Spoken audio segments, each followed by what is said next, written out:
To bring in Republican Missouri Senator Eric Schmitt, also former state attorney general. Good to have you. Look, there's been some discussion this morning. I brought it up too. The federal death penalty is something that President Trump brought back on January 20th. It was one of the first things he did. Pam Bondi talked about looking at this case and investigating if that would apply. What are your thoughts on it? Well, first of all, my condolences and my heart goes out to the families of this young couple whose lives were taken away way too soon. My understanding is that they were going to get engaged next week. It's just a terrible tragedy. They worked at the embassy, were at the museum. This should have never happened.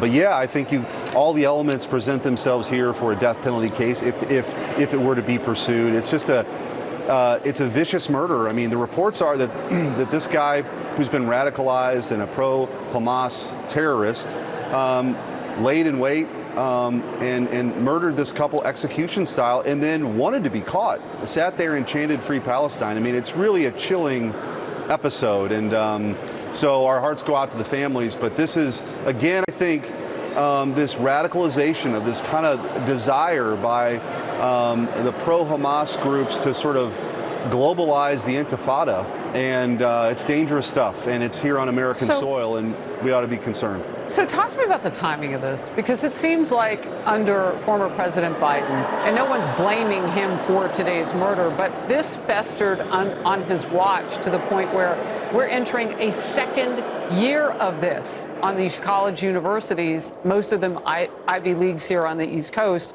of Jewish hate. I mean, take a look at this. These protesters showed up outside Columbia University's graduation yesterday. I mean, police were arresting people. They burned diplomas, chanted aggressive slogans. We know they hate Jews in America and Israel. But they keep telling us. This week, Secretary of State Marco Rubio defended the Trump administration's policy of revoking student visas for those disrupting college campuses and says more of that is coming. A visa is not a right, it is a privilege. People apply for student visas to come into the United States and study. And if you tell me that you're coming to the United States to lead campus crusades, to take over libraries and try to burn down buildings and acts of violence, we're going to continue to revoke the visas of people who are here as guests and are disrupting our higher education facilities. Senator, first your reaction to that. Secretary Rubio is right.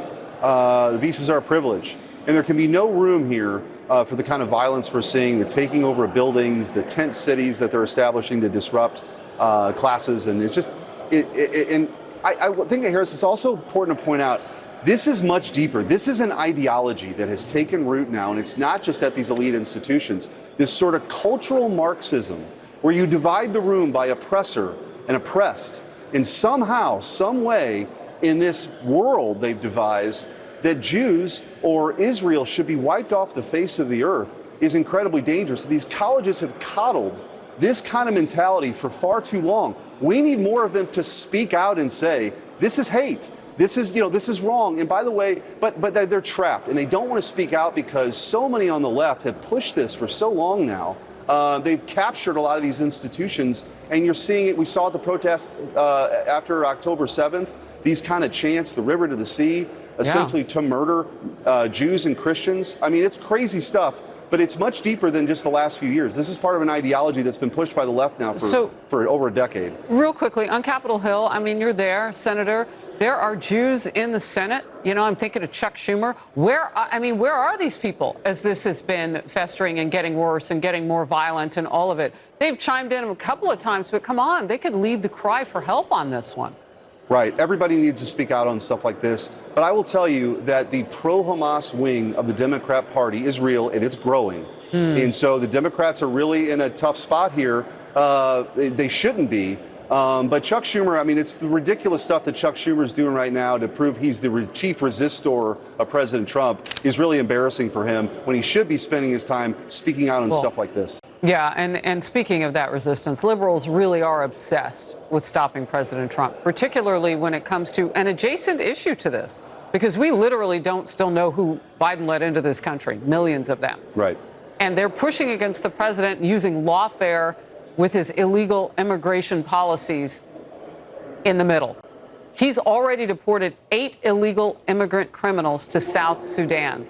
And a federal judge just ruled the White House violated his order that illegal immigrants must be allowed to challenge their removal to third countries. Those criminals were convicted of severe crimes such as murder, sexual assault, robbery. Those found guilty of murder had active deportation orders for decades, Senator, with going as far back on one of them to 1999. DHS Assistant Secretary Tricia McLaughlin here.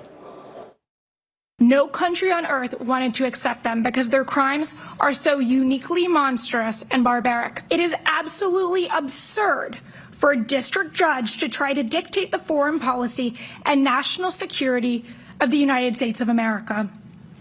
These are the monsters that the district judge is trying to protect. I mean, it seems like we should all agree on this as Americans. Yeah, I think the Democrats have a warped sense of who victims are, right? They're not fighting for victims. They're fighting for these terrorists, these criminals. They're having margaritas down in El Salvador with these people. It's totally insane.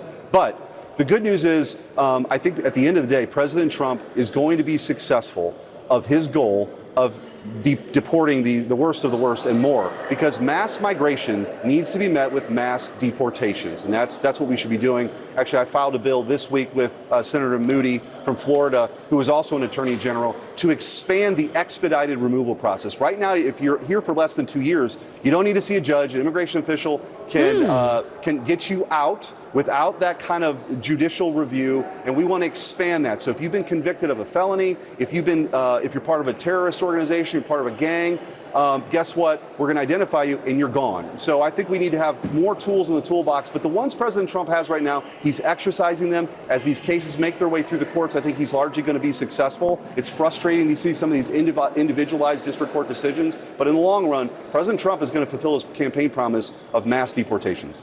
I appreciate so much you telling us about that bill. I mean, you're giving the president more tools now. You and the former AG in Florida, Moody, now also a fellow senator. Thank you for that. Thanks for joining me today in Focus. Great to be with you.